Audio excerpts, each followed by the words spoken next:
صبح شب ولادت، اس دن جو ہوا تھا اس کو امام اہل سنت کیوں فرماتے ہیں؟ وہ ایک دن کی بات ہے نا، حضور کی ولادت ہوئی، فارس کے قلعے میں کیا ہوا؟ زلزلہ آیا۔ حضور کی ولادت ادھر مکہ میں ہوئی اور ملک فارس میں زلزلہ آیا اور قلعے کے اندر درار آئی۔ اب سنو، اعلیٰ حضرت کہتے ہیں حشر تک ڈالیں گے ہم پیدائش مولا کی دھوم، یعنی قیامت تک ہم رسول اللہ کی میلاد کا ذکر دھوم دھام سے منائیں گے۔ اس کا اثر کیا ہوگا؟ فارس میں تو دیکھا تھا، قلعے میں زلزلہ آ گیا تھا، حضور کے پیدائش کے ذکر سے ہی قلعہ ہل گیا تھا۔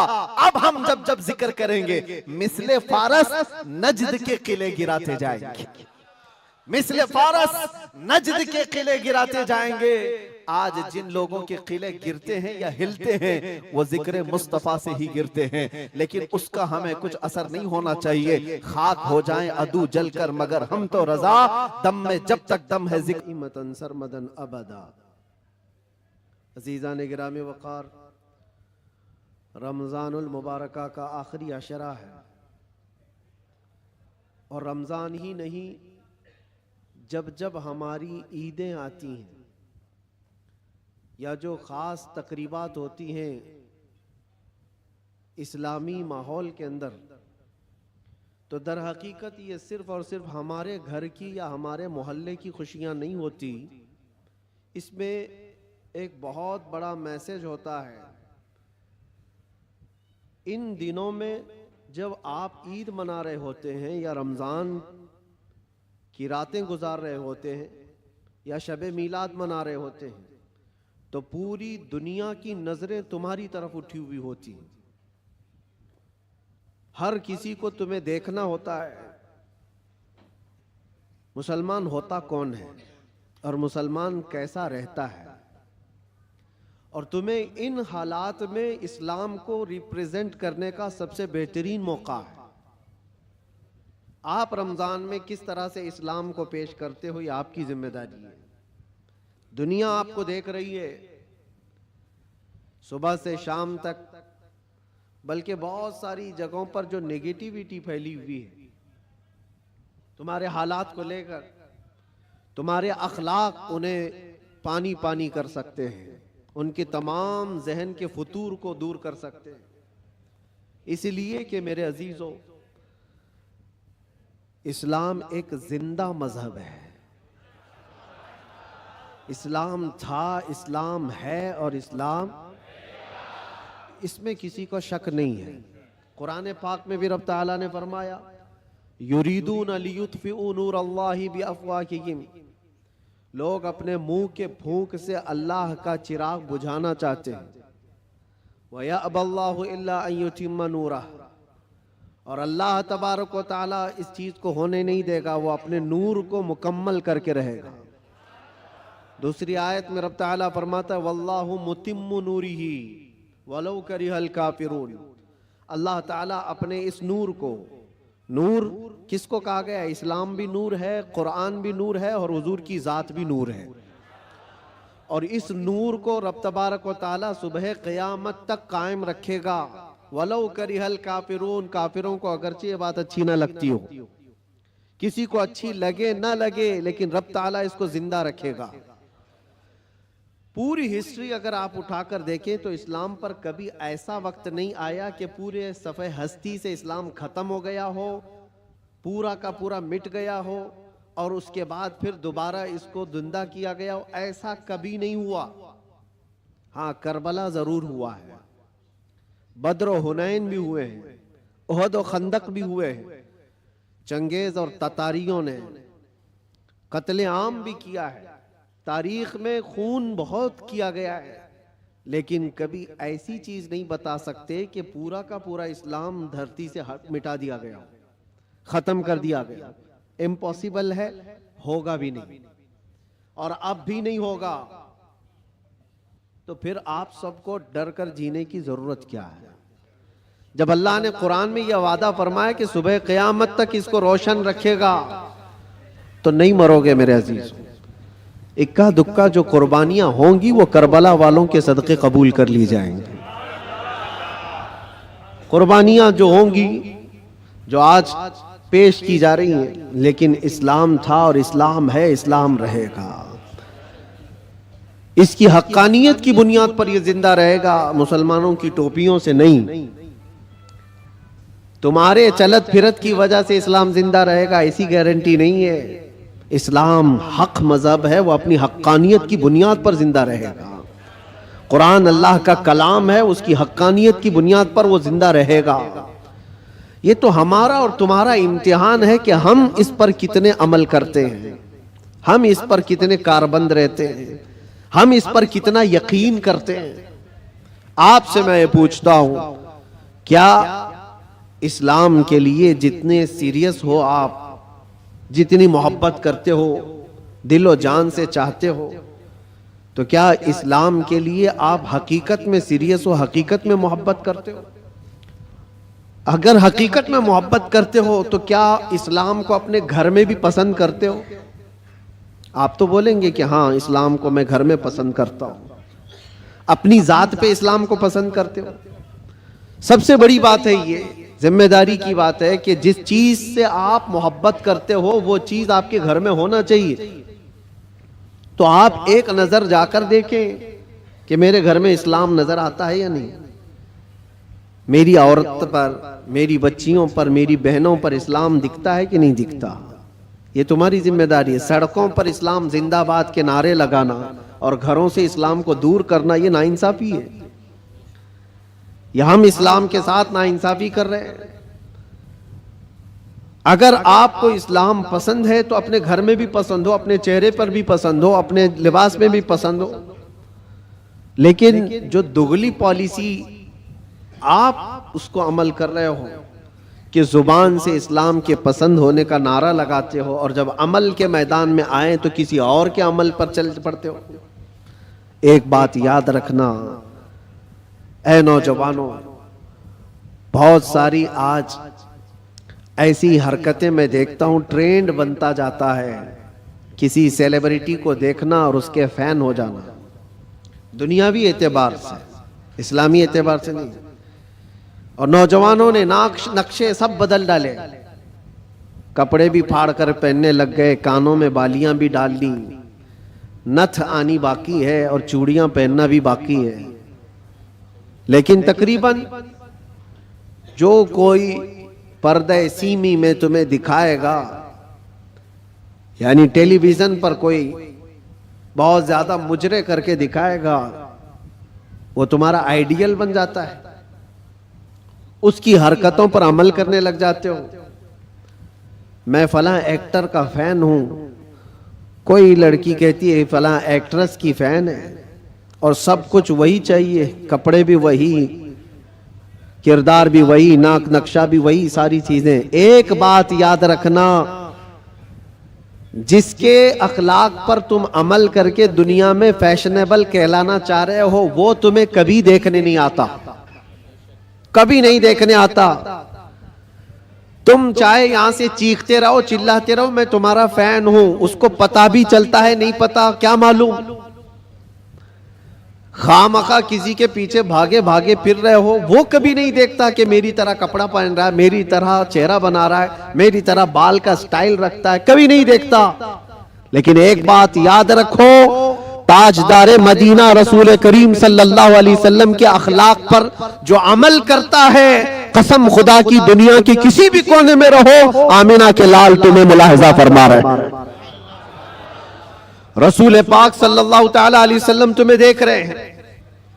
اور یہ بات اتنی پیاری ہے، جس کو دکھانے کے لیے تمہیں کرنا چاہیے وہ دیکھ نہیں رہا دنیا والا، لیکن رسول مختار صلی اللہ تعالی علیہ وسلم کی اگر ایک سنت پر کوئی عمل کرتا ہے تو وہ آقا اپنی قبر سے دیکھ کر مسکراتے ہیں۔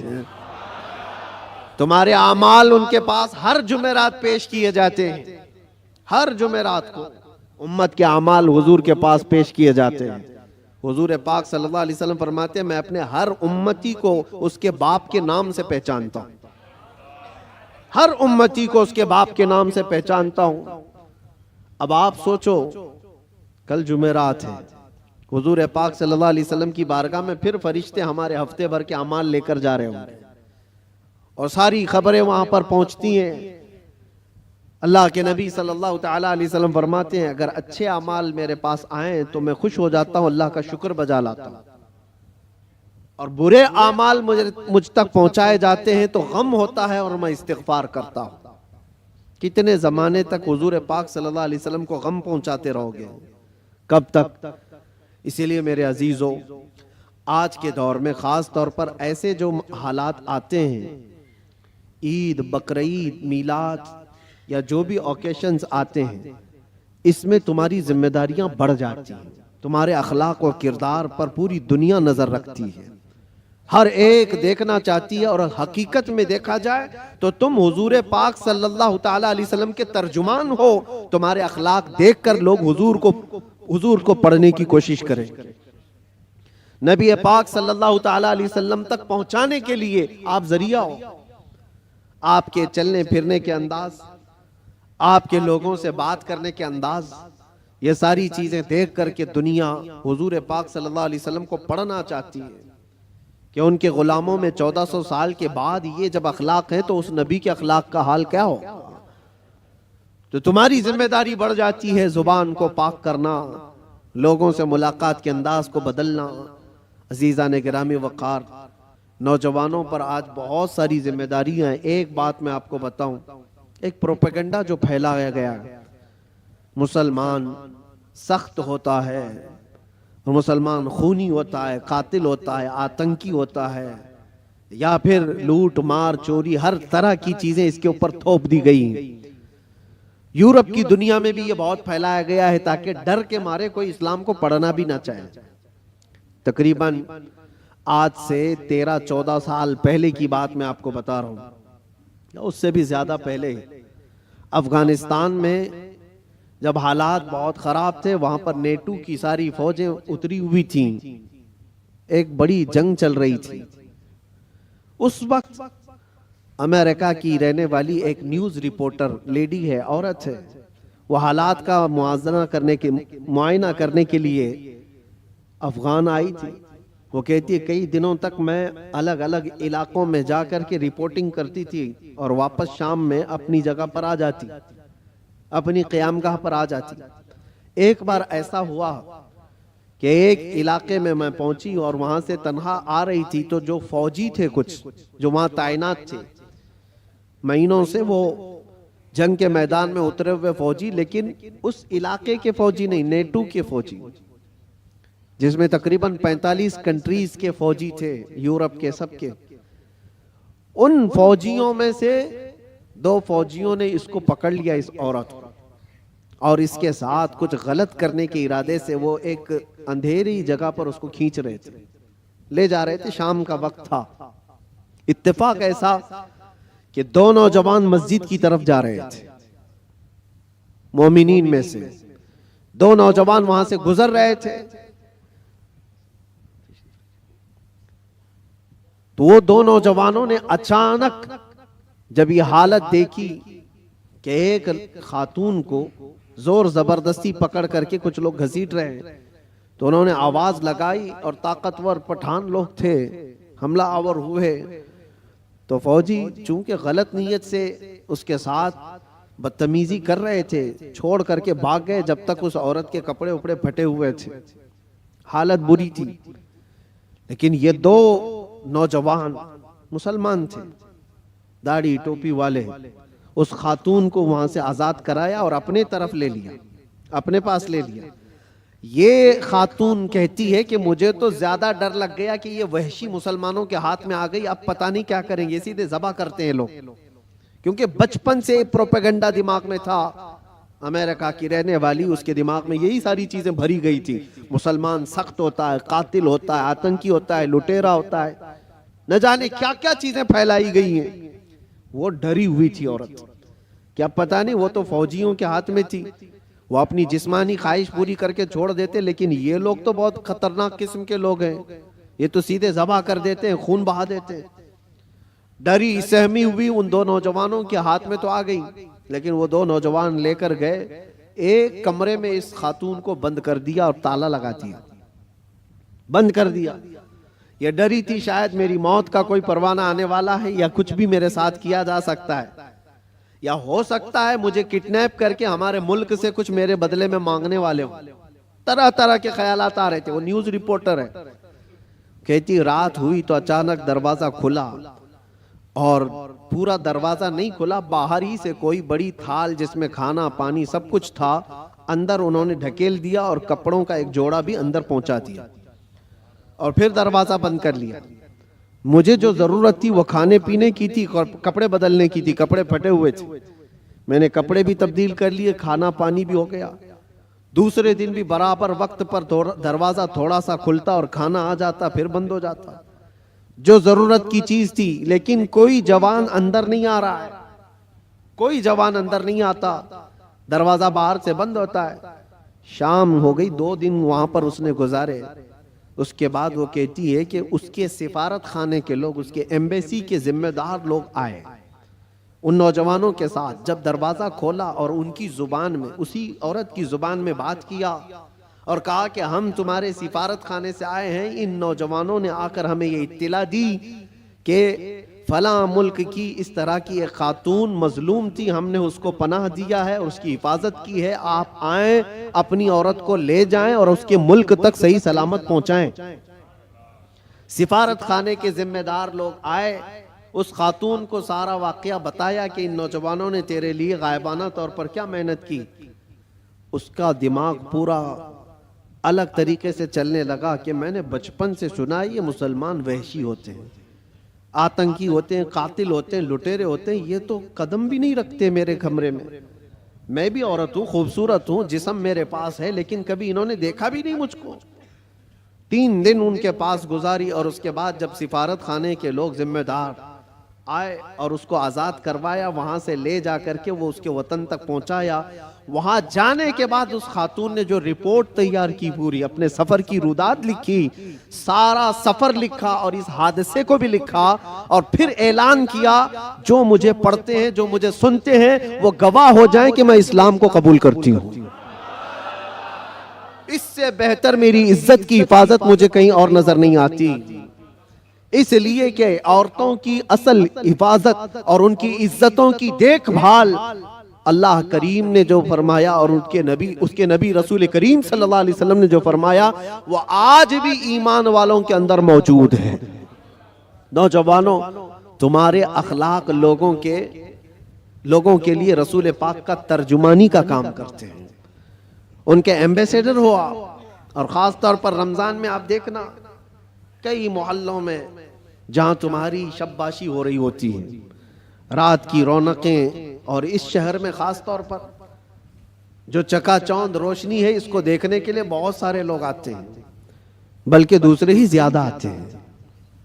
ہو سکتا ہے کھانے پینے آتے ہو, موج مستی بھی مقصد ہو سکتی ہے, لیکن میرے عزیزوں, ان دنوں میں تمہارے اخلاق و کردار بہت اہمیت کے حامل ہوتے ہیں. اس وقت تم حضور پاک صلی اللہ علیہ وسلم کے ریپریزنٹیٹیو ہو. رمضان کو اس طرح سے گزار کر کے دکھاؤ کہ آج بھی ہمارے اندر اسپریچولیٹی, روحانیت کیسی ہے. ہم کھانے پینے کے لیے پوری رات گزارنے والے لوگ ہی نہیں ہیں. کھانا پینا تو زندگی کا ایک چھوٹا سا حصہ ہے. ہم آئے ہیں یہاں اپنے رب کو راضی کرنے کے لیے. اسلام کا یہ عظیم میسج اور اسلام کا یہ عظیم پیغام پہنچانے کا ذریعہ ہے. کتنے ایسے لوگ ہیں جو ہم سے رابطہ کرتے ہیں. میرے عزیزوں, سچ بتاؤں, جو ہمارے دین میں نہیں ہے وہ پیاسے ہیں. بہت سارے لوگ, مرد حضرات بھی, عورتیں بھی, لڑکے بھی اور لڑکیاں بھی, دور دراز سے وہ کسی نہ کسی طرح سے کانٹیکٹ کرنے کی کوشش کرتے ہیں کہ ہماری روح بہت پیاسی ہے, ہماری روح بہت پیاسی ہے. اور ہم اپنی روح کی سیرابی ڈھونڈتے ڈھونڈتے عمر بتا چکے ہیں, لیکن ہم نے آپ کے بیان سنے یا پھر اسلام کی یہ ساری چیزیں دیکھی ہیں تو روح کو سکون سا نظر آتا ہے, سکون سا نظر آتا ہے. ان لوگوں کو جو آتما کی شانتی کہیں نہیں ملتی, میرا چیلنج ہے وہ رب ذوالجلال کے سجدے میں انہیں سارا سکون مل جائے گا.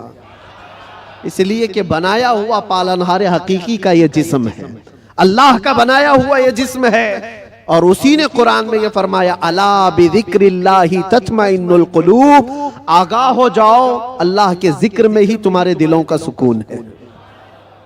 اللہ کے ذکر میں تمہارے دلوں کا اطمینان ہے، اور یہ اطمینان کرنے کے لیے تو رمضان ہے۔ آپ دیکھنا یہاں سے اسی آدمی کا بھاگنے کا من کرتا ہے مسجد سے جس کا دل کالا ہو چکا ہوتا ہے، جس کا دل پتھر سے سخت ہو گیا ہو۔ وہ گن رہا ہوتا ہے، گھڑی کی سوئیاں دیکھ رہا ہوتا ہے کہ کب اٹھوں یہاں سے بھاگوں۔ لیکن جس کا دل اللہ سے لگ گیا ہے وہ تو ظہر کے بعد عصر کا انتظار کر رہا ہوتا ہے، کیونکہ حدیث پاک میں حضور صلی اللہ علیہ وسلم نے یہ فرمایا ہے کہ 7 لوگ ایسے ہیں جن کو قیامت کے دن بھی اللہ اپنے عرش کا سایہ عطا فرمائے گا۔ وہ 7 لوگوں میں سے ایک ایسا آدمی ہے، رجل تعلق قلبہ بالمساجد، ایسا آدمی جس کا دل ہمیشہ مسجد میں لٹکا ہوا رہتا ہے۔ دلوں کا سکون رب ذوالجلال کے حضور ہے، اور یہ پوری دنیا کو بتانے کی بھی ضرورت ہے۔ آج نفسا نفسی کا دور ہے، مادیت پرستی ہے۔ لوگ آج چاہے وہ جتنے بھی چمتکار دیکھ کر کے بھاگیں، لیکن میرا ایک یقین ہے میرے عزیزوں، روح کا سکون انہیں کہیں نہیں ملتا۔ پیسے بھی برباد کیے ہوئے بہت سارے لوگ ہیں، دولت کو بے حساب خرچ کر کے اپنا آرام ڈھونڈنے والوں کو بھی میں جانتا ہوں، لیکن پھر بھی ان کو وہ روحانی سکون نہیں ملتا، کیونکہ ہمیں یقین ہے کہ یہ پوری جو باڈی ہے، یہ پورا جو جسم ہے، کسی اور نے نہیں بنایا، اللہ رب العزت نے بنایا، اور وہی بہتر جانتا ہے۔ اور اسی کی طرف سے اگر قلب کو سکون ملا تو مل سکتا ہے، باقی کوئی طاقت تمہیں سکون نہیں دے سکتی، کوئی طاقت نہیں۔ کوریا کا ایک شخص بہت مالدار، بلکہ میں آپ کو بتاؤں ملک کا ایسا مالدار جو ملک کی حکومتیں بدل دیتا۔ میں پورے نام کے ساتھ تفصیل میں نہیں جا رہا ہوں، لیکن وہ ایک بہت بڑی موبائل کمپنی کا مالک، پوری دنیا کو موبائل پہنچایا، ساری چیزیں کیا، لیکن اس کا آخری وقت آپ اگر مطالعہ کرو گے تو بیچارہ ایسا بستر پر آ گیا کہ ایک روٹی اس کے حلق میں نہیں جا پاتی تھی۔ اس کا بیٹا اس کی جگہ لیا، لیکن ڈاکٹرز کی جو فیس بتائی جاتی ہے نا، جو خرچہ ہوتا ہے، وہ ایک ڈاکٹر کو پر ڈے وہ لوگ 1 کروڑ روپے خرچ کرنے کو تیار تھے کہ کوئی اس کو بستر سے اٹھائے بٹھائے، مال کی کوئی کمی نہیں، سمندر جیسا ان کے پاس پیسہ، ان کا حساب نہ ہو، بے حساب، لیکن ایک شخص کو بستر سے اٹھانے کے لیے وہ ساری دولت خرچہ کرنے کو تیار ہے۔ لیکن کوئی ڈاکٹر 4 سال تک اس بندے کو اٹھا نہیں سکا، وہ کوما کی حالت میں رہا۔ جس حالت میں رہا، 4 سال کے بعد کروڑوں کی فیس لے کر ڈاکٹروں نے ہاتھ اٹھا دیا اور کہا یہ ہمارے بس کا کام نہیں ہے، ختم ہو چکا ہے۔ یہاں یاد رکھو اے نوجوانوں، دنیا میں کوئی طاقت نہ تمہیں کھڑا کر سکتی ہے نہ بٹھا سکتی ہے۔ قرآن میں رب تعالیٰ فرماتا ہے وَإِن يَمْسَسْكَ اللَّهُ بِضُرٍّ فَلَا كَاشِفَ لَهُ إِلَّا هُوَ وَإِن يَمْسَسْكَ بِخَيْرٍ فَلَا رَادَّ لِفَضْلِهِ يُصِيبُ بِهِ مَن يَشَاءُ مِنْ عِبَادِهِ۔ یہ آیت اکثر ہم جیل میں بھی پڑھا کرتے تھے۔ اللہ تعالیٰ قرآن میں فرماتا ہے اگر اللہ رب العزت کسی کو کوئی مصیبت دے دے، پوری دنیا مل کر کے وہ مصیبت ہٹا نہیں سکتی، اور اللہ کسی کو نواز دے تو پوری دنیا مل کر کے بھی اس نوازش کو روک نہیں سکتی، نہیں روک سکتی۔ اور یہ سارا اطمینان قلب اسی بارگاہ میں موجود ہے، اسی رب العالمین کی بارگاہ میں موجود ہے۔ آج تمہیں واپس بلانے کے لیے یہ مسجدیں پکار رہی ہیں، خاص طور پر رمضان میں ماحول ویسی بن جاتا ہے۔ اللہ تعالیٰ بندوں سے اتنا پیار کرتا ہے، دیکھیں تمہاری سہولت کے لیے چاند دکھتے ہی شیطانوں کو قید کر لیا گیا کہ کوئی نہ آئے ان بندوں کو بہکانے کے لیے۔ صرف شیاطین کا ہی نہیں، حدیث پاک میں ملتا ہے جو سرکش جنات ہیں ان کو بھی قید کیا جاتا ہے، وہ بھی زبردستی کسی پر چڑھائی کر کے جو پریشان کرتے ہیں۔ ہندوستان میں زیادہ کرتے ہیں لگتا ہے،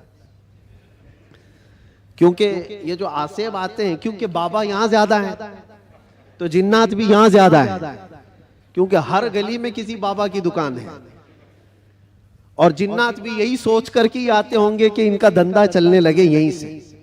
باقی ملکوں میں تو بہت کم نظر آتے ہیں، دوسرے ملکوں کا بھی ہم نے سفر کیا ہے، وہاں آسیب زدہ لوگ، جنات جن کے اوپر آ کر کے پریشان کرتے ہیں، ایسے پیشنٹ، ایسے مریض بہت کم دکھتے ہیں۔ وہ مجھے ابھی تک پتہ نہیں وجہ کیا ہے کہ جنات ہندوستان میں زیادہ کیوں ہیں، جو لوگوں کے اوپر چڑھتے ہیں، سوار ہوتے ہیں۔ خیر، اور اگر کوئی رمضان میں بھی یہ آسیبی معاملات کا شکار ہو کر کے یا بیمار زدہ لگتا ہے، تو مجھے نہیں لگتا کہ حقیقت میں اس پر کوئی جنات ہیں۔ یہ تو حدیث پاک میں ہے کہ جو سرکش جنات ہیں، چاند دکھتے ہی رمضان کے ان کو قید کر لیا جاتا ہے۔ پھر کیا چیز ہے تمہارے پاس جو تمہیں بہکا کر لے جائے؟ شیاطین نہیں ہے، جنات نہیں ہے، ماحول رب تعالیٰ نے سازگار کر کے دیا ہے تمہیں۔ تم راتیں اس کے قیام کرو، اس کے دن میں روزے رکھو، اور پھر اتنا ہی نہیں بلکہ ڈیوٹی لگا دی گئی ہو کہ روزہ رکھنا ہے، نماز پڑھنا ہے، اس پر اجر کا اتنا بڑا وعدہ کیا گیا، اتنا بڑا وعدہ کیا گیا ہے۔ حدیث پاک میں ملتا ہے، من قام فی رمضان ایمانا و احتسابا غفر له ما تقدم من ذنبه، او کما قال رسول اللہ صلی اللہ علیہ وسلم، جس نے رمضان کی رات کو قیام کیا ایمان کے ساتھ، پیچھے جو کچھ بھی کیا تھا سب اللہ معاف فرمائے گا، جو کچھ بھی کیا ہو سب معاف کر دیا جائے گا۔ اس میں یہ نہیں کہا گیا ہے کہ چھوٹا بڑا الگ الگ، بلکہ جو کچھ بھی اس سے ہوا ہے اب تک اللہ معاف فرمائے گا۔ اتنے بڑے اجر کا وعدہ ہے۔ رمضان تمہیں پاک کرنے کے لیے آیا، رمضان المبارکہ تمہیں رب تعالیٰ کے قریب کرنے کے لیے آیا۔ روزے بھی فرض کیا رب تعالیٰ نے تو یہ فرمایا لعلکم تتقون، تم پر روزے اس لیے فرض کیے گئے کہ تمہیں تقوی آ جائے، تم پرہیزگار بن جاؤ۔ تو رب تبارک و تعالیٰ کا یہ حکم ہے، ہم تو مائل بکرم ہیں، کوئی سائل ہی نہیں۔ روز اس کی راتوں پر رب تعالیٰ ندا فرماتا ہے، کوئی مجھ سے بخشش طلب کرے میں اسے معاف کروں۔ لیکن لوگ کہاں پر ہیں؟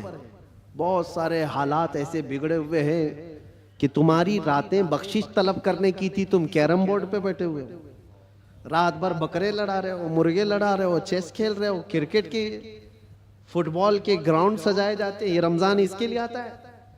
افسوس ہے، میں تو کہتا ہوں ان لوگوں پر تف ہے، لعنت ہے۔ رمضان کو بھی انٹرٹینمنٹ کا ذریعہ بنا دیا۔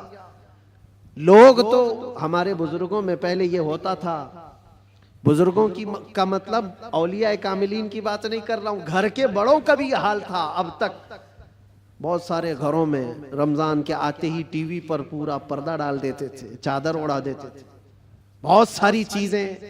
رمضان آ گیا ہے، گھر کی صفائی ہو جاتی تھی۔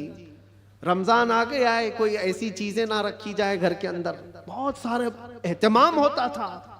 اور تمہیں پتہ ہے اس کے احترام پر اللہ تبارک و تعالی جنت عطا فرماتا ہے۔ روزہ نہیں رکھنے والے بھی دن میں کسی کے سامنے کھاتے پیتے نہیں تھے، احترام کی وجہ سے۔ روزے دار کو کوئی ہاتھ نہیں لگاتا تھا، مارتا نہیں تھا۔ یہ بزرگوں کی تعلیمات ہوتی تھی کہ نہ ہاتھ نہیں لگانا، مارنا نہیں، روزہ دار ہے۔ یہ سارا احترام کہاں چلا گیا؟ اس کی وجہ یہ ہے میرے عزیزوں کہ تم اگر اس رمضان کو بھی بے احترامی میں گزارو گے تو یہ رمضان کل قیامت کے دن تمہارے خلاف مقدمہ کرے گا اللہ کی بارگاہ میں کہ اللہ میں اس کے گھر گیا تھا مگر اس نے میری توہین کی ہے، میری اس نے بے حرمتی کی ہے۔ اور حضور پاک صلی اللہ علیہ وسلم فرماتے ہیں قیامت کے دن جس کے خلاف رمضان کھڑا ہو گیا اس کو دوزخ میں جانا ضروری ہو جائے گا۔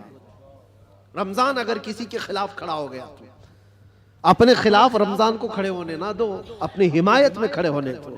کل رمضان آئے قیامت کے دن اور تمہاری سفارش کرے کہ مولا یہ میری راتوں کو جاگتا تھا، یہ میرے دن کو تلاوت قرآن کرتا تھا، روزے رکھتا تھا، غربا اور مساکین میں خیرات کرتا تھا، تمہاری نیکیوں کی گواہی خود رمضان دے گا۔ اور حضور نے یہ بھی فرمایا کہ جس کے حق میں قرآن اور رمضان سفارش کر دے اس کا جنت میں جانا واجب ہے۔ عزیزان گرامی وقار، بس میں خلاصہ کلام صرف اتنا عرض کرنا چاہوں گا کہ دین جو تم تک پہنچا ہے اس چیز پر آج خاص توجہ کے ساتھ میں عرض کرنا چاہتا ہوں۔ یہ بڑی مشقتوں کے ساتھ تم تک پہنچا ہوا ہے۔ یہ نہیں کہ پھولوں کی سیج پر سج کر تمہارے گھر میں آ گیا. بہت مشقتیں اٹھائی گئی ہیں اس کے پیچھے. دین تمہارے گھروں تک جو پہنچا ہے، یہ اذانیں جو سلامت ہیں، یہ جو نمازوں کی روحانیت اور یہ جو نورانیت باقی ہے، اس پر بزرگوں کی قربانیاں ہیں، بہت ساری قربانیاں ہیں. اس دین کے اس اصل چہرے کو باقی رکھنا آج ہر جوان کی ذمہ داری ہے. تم کیا سمجھتے ہو یہاں مائک پر بیٹھے ہوئے مولانا صاحب ان کی ذمہ داری ہے اسلام کی تبلیغ کرنا؟ بلکہ ہر مسلمان پر یہ ذمہ داری ہے وہ اپنے اخلاق و کردار سے اسلام کا ریپریزنٹیٹیو ہے. تمہاری ذمہ داری ہے اس کو صحیح سلامت بچا رکھنا اپنے گھروں میں. دوسرے کیا کیا کر رہے ہیں اس کی طرف ابھی چھوڑ دو، کیڑے ویسے ہی مر جائیں گے. موسم پر کیڑے آتے ہیں، ہوتا ہے نا.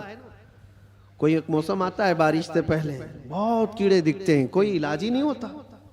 کیا کیا جائے؟ ان کا علاج اتنا ہی ہوتا ہے موسم جائے تو ختم ہی ہوتے ہیں. ویسے ہی اسلام کے متعلق، قرآن کے متعلق، نبی پاک صلی اللہ علیہ وسلم کی ذات کے متعلق ہرزہ سرائی کرنے والے، دشمنی پیدا کرنے والے ہر زمانے میں آتے ہیں، لیکن ان کا ایک خاص موسم ہوتا ہے. اس کے بعد پھر اسلام اسی آب و تاب کے ساتھ چمکتا رہتا ہے. اسلام ویسے ہی چمکتا رہے گا. نہ اس کو چنگیز ہلا پایا، نہ اس کو ہلاکو ہلا پایا، نہ اس کو بڑے بڑے طاقتور ہلا پائے. 50 لاکھ لوگوں کا جس نے قتل کیا، چنگیز وغیرہ جو تاریخ آپ دیکھیں، 50 لاکھ سے زیادہ لوگوں کا قتل جنہوں نے کیا، یہی سوچ کر کے کیا تھا نا اس دھرتی سے پورا مٹا دیا جائے، صفحہ ہستی سے ختم کر دیا جائے.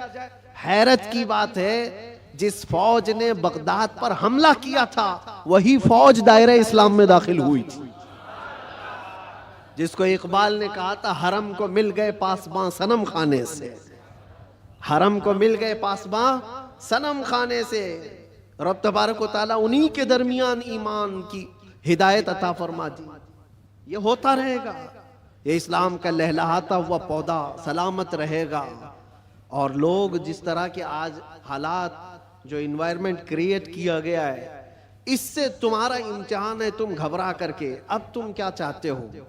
ایک سوال میں کرتا ہوں، اسلام میں ہو تو اس بات پر تمہیں کبھی گلٹی فیل ہوتا ہے؟ کبھی شرم محسوس ہوتی ہے؟ کبھی شرم محسوس ہوتی ہے کہ میں مسلمان ہوں؟ نہیں شرم آتی ہے تو پھر ٹوپی کیوں چھپاتے ہو؟ اگر شرم نہیں آتی ہے تو پھر داڑھی کیوں نکال پھینکتے ہو؟ کیوں؟ اگر تمہیں اسلام پر قائم رہنے میں فخر محسوس ہوتا ہے تو کھل کر کے اسلام پر عمل کرو. کھل کر کے. اسلام کسی جرائم پیشہ لوگوں کا اڈا نہیں ہے، پوری دنیا کو اچھے اخلاق سکھانے والا ایک مکمل دین ہے. پوری دنیا کو اخلاق سکھانے والا یہ دین ہے. تو مجھے شک کیوں ہے اس بات پر؟ بہت سارے لوگ ابھی آئیں کائیں کرتے ہوئے نیوٹرل بنتے ہیں. میں دیکھ رہا ہوں جب کبھی کوئی سوال آ جائے تو کچھ دانشور بن کر کے بیٹھتے ہیں اور پھر ایک نیوٹرل باتیں، ایک سیکولر باتیں کرتے ہوئے وہ یہ محسوس کرانے کی کوشش کرتے ہیں کہ ہم یہ نہیں سمجھتے، اسلام میں یہ چیز نہیں ہے، وہ چیز نہیں ہے، یہ بزرگ اسلام میں نہیں، وہ بزرگ اسلام میں نہیں. صرف اس لیے وہ کر رہے ہیں کہ دوسروں کو کچھ خوش کریں. ان بے وقوفوں کو میں بتانا چاہتا ہوں جو کرسیوں پر بیٹھ کر ڈیبیٹ کرتے ہیں اور سیکولر بننے کی کوشش کرتے ہیں، یاد رکھو تم اپنی ناک کاٹ کر کے بھی نیچے رکھو گے تو وہ کبھی راضی نہیں ہونے والے، کبھی راضی نہیں ہوں گے. 10 لاکھ سال بھی تم پکار کر کے ان کی جوتیاں چاٹتے رہو، راضی نہیں ہوں گے. راضی کرنا ہے تو اللہ اور اس کے رسول کو راضی کرو. ہم جس کے لیے دنیا میں آئے ہیں، ہمیں اللہ تبارک و تعالیٰ نے حکم کیا فرمایا؟ وَمَا أُمِرُوا إِلَّا لِيَعْبُدُوا اللَّهَ مُخْلِصِينَ لَهُ الدِّينَ. لوگوں کو یہ حکم نہیں دیا گیا مگر صرف اتنا کہ عبادت کریں تو صرف اللہ کی رضا کے لیے، لوگوں کو دکھانے کے لیے نہیں. وہ کبھی دنیا راضی نہیں ہوگی. یار ایک بات یاد رکھیں، کبھی راضی نہیں ہوگی. تم چاہے جس طرح کے بھی بن جاؤ، دنیا تم سے راضی نہیں ہوگی. ہم بچپن میں ایک چیز پڑھتے تھے، ایک شوہر اور بیوی گدھا لے کر جا رہے تھے. شوہر اپنی بیوی کو بٹھایا گدھے پر اور لے کر چل رہا تھا. بیچارہ لیڈیز فرسٹ والے فارمولے پر عمل کر رہا تھا. کہ پہلے عورتوں کو ہونا چاہیے، لیکن محلہ چھوڑنے والا تھوڑی نہ ہے. کٹے پہ بیٹھے ہوئے سب کمنٹ پاس کرنے لگے، جورو کا غلام جا رہا ہے، بیوی کا غلام جا رہا ہے. ایک حقیقت چیز ہے. اور یہ سن کر کے اس کو بہت برا لگا اور اس کی عورت کو اتار دیا، تو اتر جا میں بیٹھوں گا. وہ بیٹھ گیا، عورت اس کا رسی پکڑ کر کے چلنے لگی. آگے گیا تھا، دوسرے محلے والوں نے پکار کر کہا ظالم آدمی عورت کو چلا رہا ہے، خود بیٹھا ہوا ہے. اس کے بعد اس نے کہا کہ رہنے دو، دونوں بیٹھ جاتے ہیں. دونوں بیٹھ گئے تو تیسرا ایک محلہ آیا اور کہا کتنے ظالم ہیں، ایک سواری ہے، دو دو بیٹھے ہوئے ہیں. وہ بیچارہ گدھا جھکا جا رہا ہے، اس پر رحم نہیں کرتے لوگ. کہا کہ دونوں اتر جاتے، خالی لے کے چلتے. چوتھے محلے والوں نے کہا پاگل لوگ ہیں، سواری ہے پھر بھی چل کے جا رہے ہیں. کرے تو کیا کرے آدمی. ایک بیٹھے تو لوگوں کو تکلیف، دو بیٹھے تو لوگوں کو تکلیف، نہ بیٹھو تو تکلیف. یہ کوئی ایک لطیفہ نہیں، دنیا کا مزاج یہی ہے. تم ٹوپی پہنو تو تکلیف، داڑھی رکھو تو تکلیف، سب نکال کر ننگے پھرو تو بھی تکلیف. دنیا کبھی تم سے راضی نہیں ہوتی. ہاں ایک فارمولا یاد رکھو، جیسے ہو تیسے ہو، پھٹے پرانے کپڑے ہی کیوں نہ ہو، ایک سجدہ کرو مولا راضی ہو جاتا ہے. ایک سجدہ کرو مولا راضی ہو جاتا ہے. اسی کو اقبال نے کہا تھا، وہ ایک سجدہ جسے تو گراں سمجھتا ہے، ہزار سجدوں سے دیتا ہے آدمی کو نجات. جگہ جگہ جھکنے سے تو بہتر ہے، لوگوں کو راضی کرنے سے تو بہتر ہے کہ مولا کو راضی کرو. اس لیے کہ قرآن میں کیا پڑھا ہے اپنے، انا للہ و انا الیہ، جس کا ترجمہ کیا ہوتا ہے، ہم اللہ کے لیے ہیں اور اللہ ہی کی طرف لوٹنے والے. ہر مرنے والے کے دیکھ کر کے پڑھتے ہیں کہ نہیں پڑھتے؟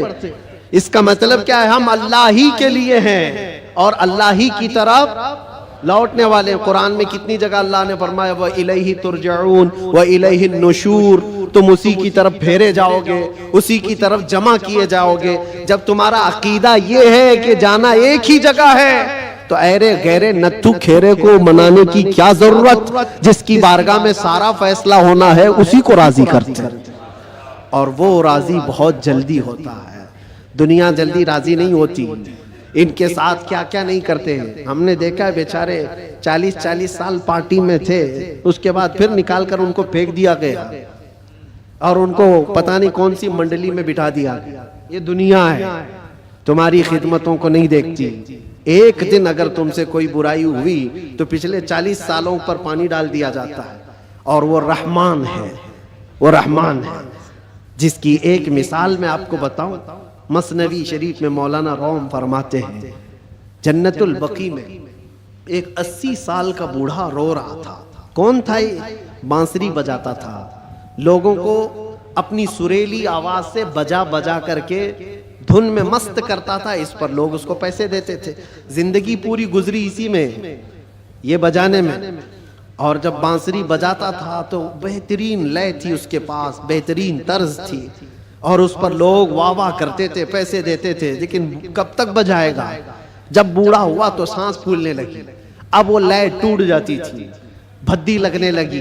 لوگ تو سنتے بھی نہیں تھے، الٹی سیدھی باتیں کرتے تھے کہ بوڑھا ہو گیا، ابھی یہ بجاتا ہے، اس سے تو ہوتا بھی نہیں ہے.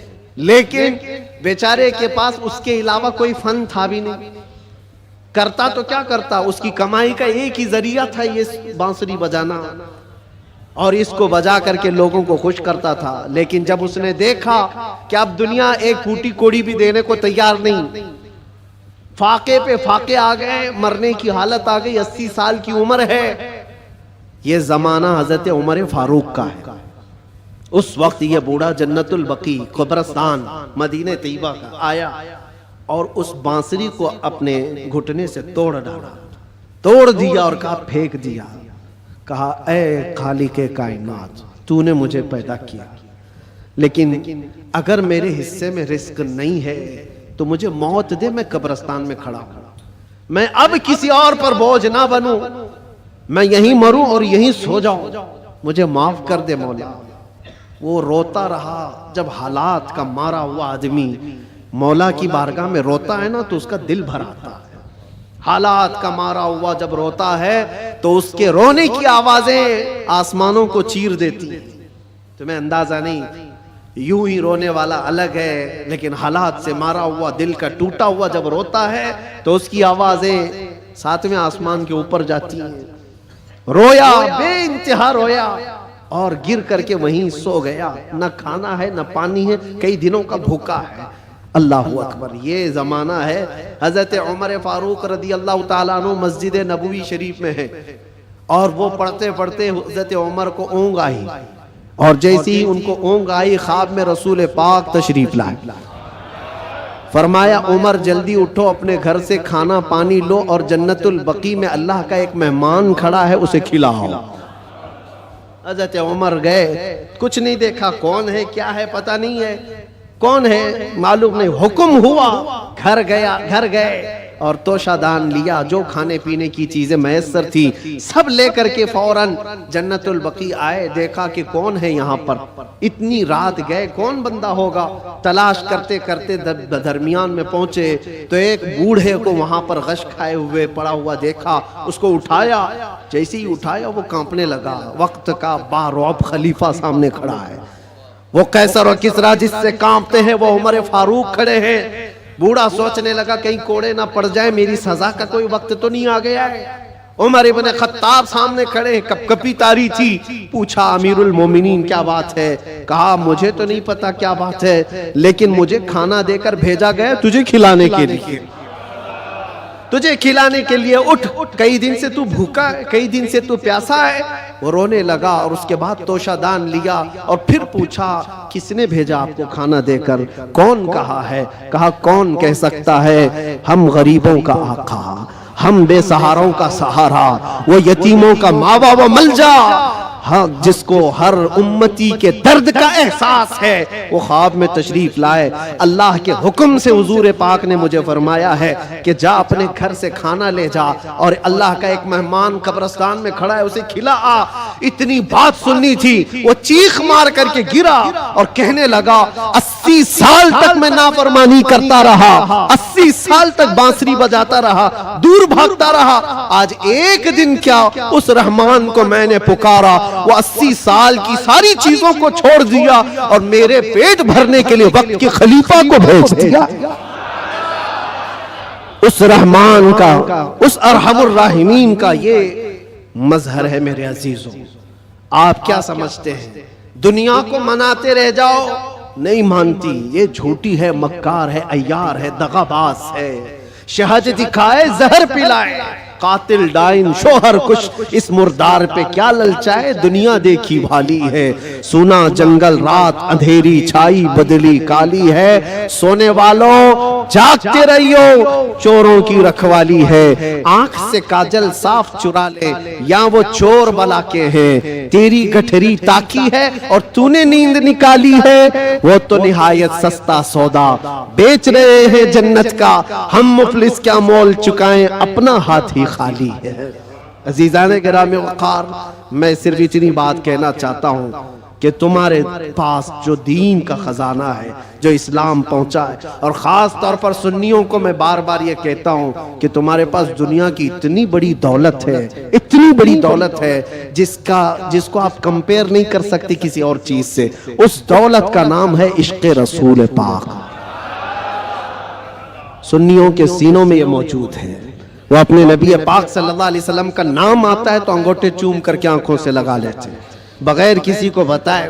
نبی کے نام پر آج پوری دنیا بھی, آپ کو پتا ہے, ناموس رسالت کا کوئی مسئلہ آئے اور اس پر کوئی آواز اٹھے اور کوئی بے قابو ہو سکتا ہے تو دنیا کو معلوم ہے وہ سنیوں کی جماعت ہی بے قابو ہوتی ہے. کیوں؟ ان کو پتا ہے, پوری دنیا جانتی ہے کہ اپنے نبی پاک صلی اللہ علیہ وسلم کے لیے جو جذبہ رکھتے ہیں دل کے اندر, وہ ایسا جذبہ ہے, جان ہے وہ. ہمارا جذبہ کیا ہے؟ جان ہے وہ, اور جان ہے تو, ہاں جان ہے ہمارے لیے. اور پھر ہمارا ماننا تو یہ ہے, وہ جو نہ تھے تو, اور وہ جو نہ ہو تو, ہماری زندگی میں حضور نہ ہو تو کچھ نہیں. ہماری پوری حیات, ہماری پوری لائف, یہ جو خزانہ تمہارے پاس ہے یہ بہت قیمتی ہے, بہت قیمتی ہے. اسی کو اعلیٰ حضرت نے کہا ہے آنکھ سے کاجل صاف چرا لیں گے, آنکھ سے کاجل چرایا جاتا ہے کیا؟ یہ جو لگا ہوا شیشی کا کاجل ہے نہیں، یہ استعارہ ہے. شعر میں کہا گیا مومنو تمہارے پاس جو آنکھ کا کاجل ہے وہ عشق رسول ہے، تمہاری آنکھوں کا وہ نور ہے. اور بہت سارے بھیڑیے گھوم رہے ہیں اسی کاجل کو چرانے کے لیے. تمہارے دلوں سے وہ نکال لیں، تمہاری آنکھوں سے وہ نکال لیں. اور بیچارے کتنے تو بہک گئے، چوری ہو گئے اور چوروں کے ہاتھ میں گر گئے اور دلوں کے اندر سے حب مصطفیٰ نکلتی چلی گئی. تو ان چوروں کے ہاتھ نہ لگ جاؤ، تم اپنے عشق رسول کی حفاظت کرو.